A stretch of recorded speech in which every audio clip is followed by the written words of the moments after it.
Hello everyone, and welcome to the Insta Gamers Network. On today's show, we're all going to talk about racing games. So sit back and relax and enjoy the show.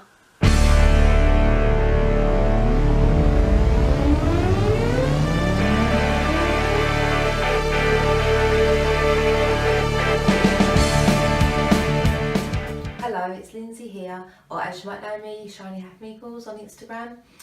My chosen racing game is Odin's Ravens. This is a charming two-player only game.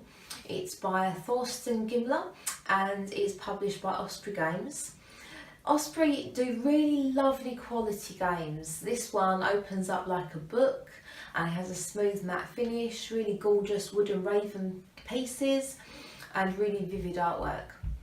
It is the second edition of a game from 2002 by the same name, but this one plays a little differently and I'm just going to tell you a little bit more about it. 16 land cards are placed face up to form a flight path. Each raven begins on opposite sides. You start with 5 land cards and 8 Loki cards. You cruise along the flight path by playing the cards in your hand that match the land type on the next space in front of your raven. You can use 2 cards in place of any land type and draw 3 cards each turn. Your Loki cards have 2 abilities to choose from that can either affect you or your opponent's movement or manipulate the flight path. These cards are one use only and must be played carefully.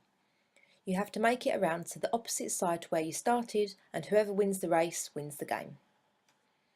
And that's Odin's Ravens. It's a really good 2-player game. It's a lovely racing game and just really elegant and charming. I just love it. I've played it a lot this year and I've really enjoyed it. And that's me done for today. I'll see you next time.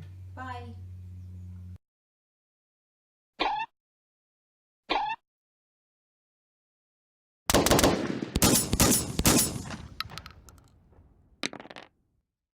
Ahoy mateys! Today on Insta Gamers Network we are talking about racing games. My favorite racing game by far is a game where you are racing pirate ships around an island on the Caribbean. The name of that island is also the name of the game. That game is Jamaica.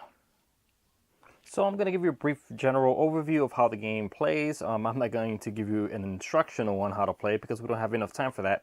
But the point of the game is to race around Jamaica and to get the most points. You start here at Port Royal and you continue until one player makes it to Port Royal again, and then after which the player with the most points wins. Now, you don't have to be the first person across the finish line to win, because you can get points in different various ways. You get points by collecting coins. Coins are worth points at the end of the game. And also, depending on how far you make it onto the track, you get bonus points or you get negative points. For example, if someone crosses the finish line here and you're over here, you'll get plus 8 points because you're on that spot. But if you're behind this red line right here, you get negative 5 points. Now, the way the game plays is there is a first player, and starting with everybody at the same time, they pick a card from these cards in their hand. There are actions on the cards. Let me show you. This shows you going forward. This shows that you collect a coin. And then the player rolls the dice after everyone picks a card hidden. And then they start resolving the actions. The actions on the cards go as this. The first player places this either in the daytime or the nighttime. It shows you here day or night. And then the daytime action is the action over here on the left. The nighttime action is the one on the right. And you would take those actions in that specific order. So in this case, I would collect 1 coin. And then from a pool over here. And then I would move forward 6. Now, when you're moving your ship forward, if you land on specific spots, they do different things. To make your ship go forward, you have to spend money or feed a crew member. Each player has one of these little boats, these cargo holds, which contains the stuff they gather on the way, either gunpowder or food, and that helps you along the way when you play the game.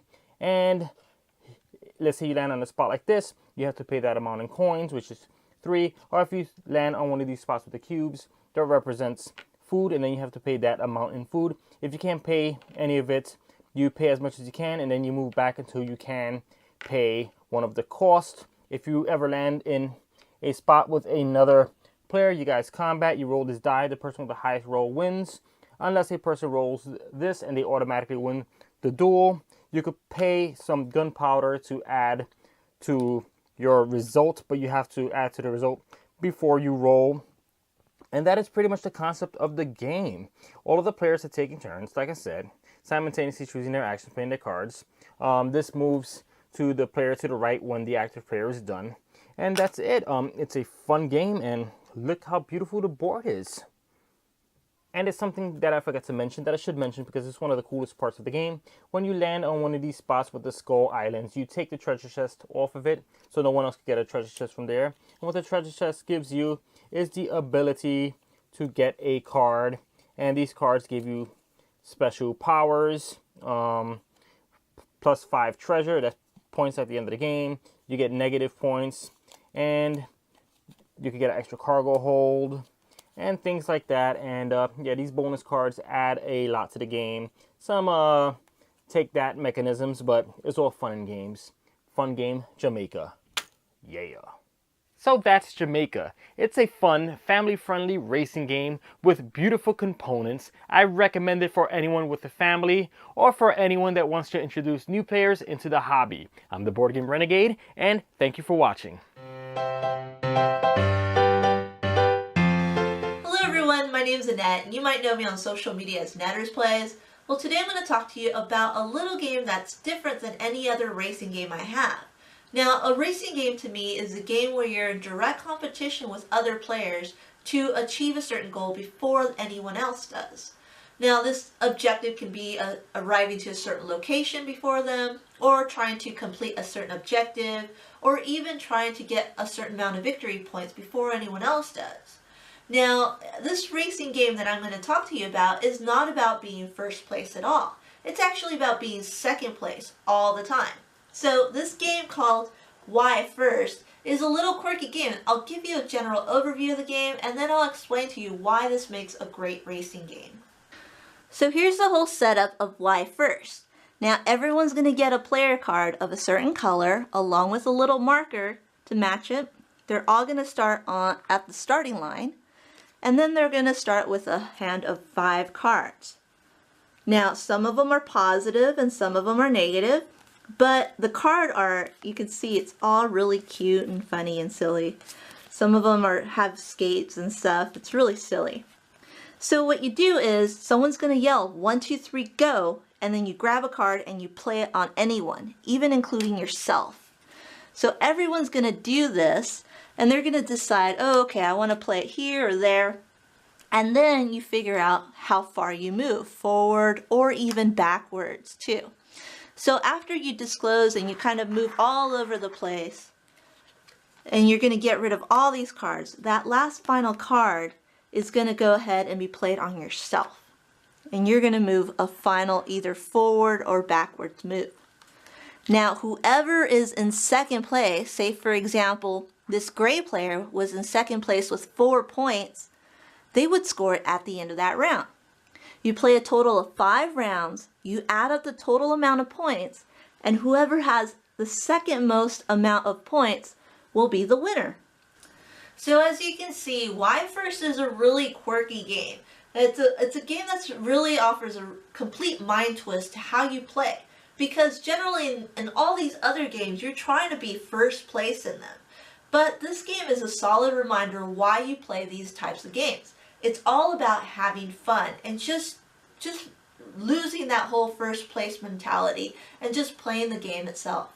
Now, another reason that I really like this game too, despite all the chaos and all the randomness that's involved in this game, is just the sheer laughter. You can't really plan this out, but everyone is still having fun throwing cards at one another, or just seeing that all these cards are laid out and they all cancel one another. I mean, there's a lot of laughter and a lot of fun, which makes up for that chaos in this game.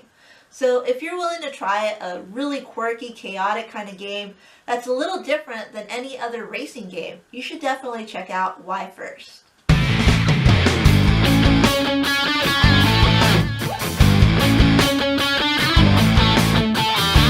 Hey folks, it's Chubby Meeple again, here with another fantastic video for you from the Insta Gamers Network.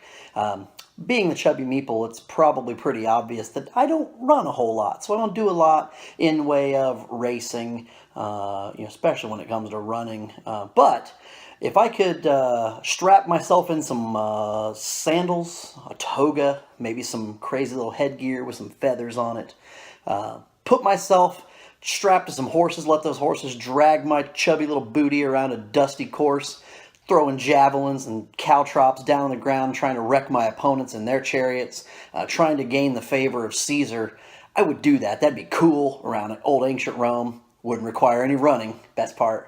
So today, we're talking about racing games, and I bring you Matt Leacock's Chariot Race.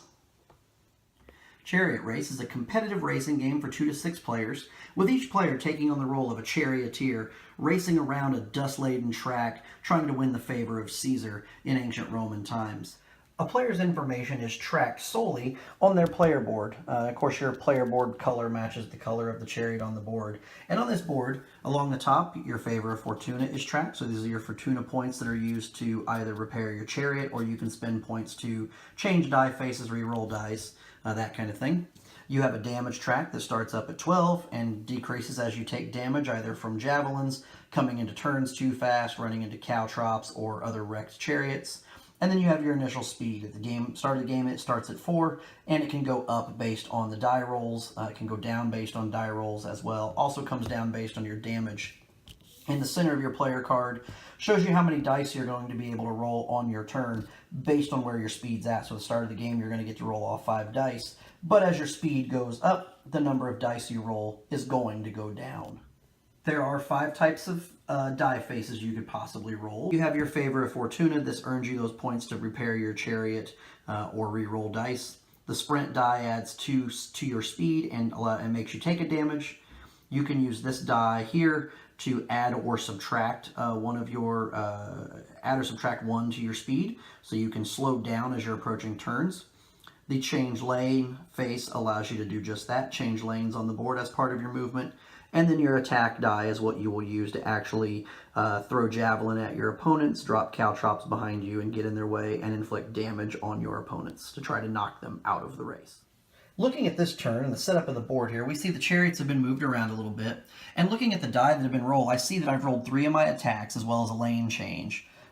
And what I can do is I can actually make those attacks once I move. I have to move before I attack. I cannot attack and then move.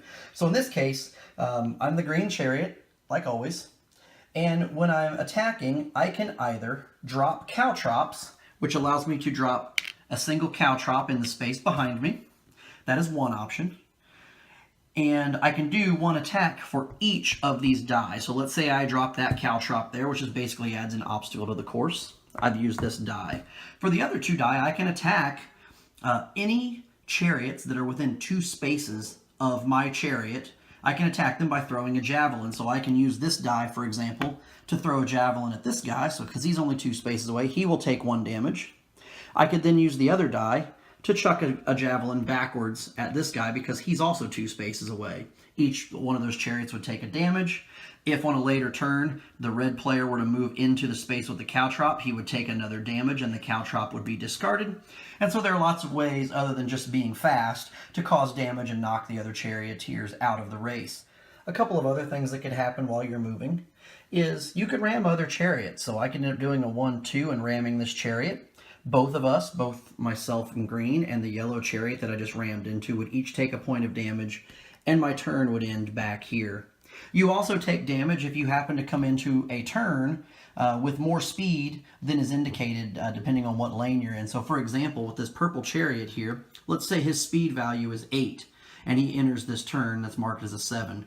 When he gets to that space, he's going to take a point of damage because he's coming into the turn too fast, which is way too dangerous. He takes a point of damage, and then he can continue his movement, moving the rest of his 8 spaces. So you do have to mitigate your speed a little bit as you play through. So that's Chariot Race, published by Eagle Gryphon Games, designed by Pandemic's own Matt Leacock. Check it out. Quick little game, plays in about 20 to 30 minutes. Very kid-friendly game. Chuck some dice, make a couple laps around the track, and you win. Definitely check it out. That's Chariot Race, and I'll see you next time.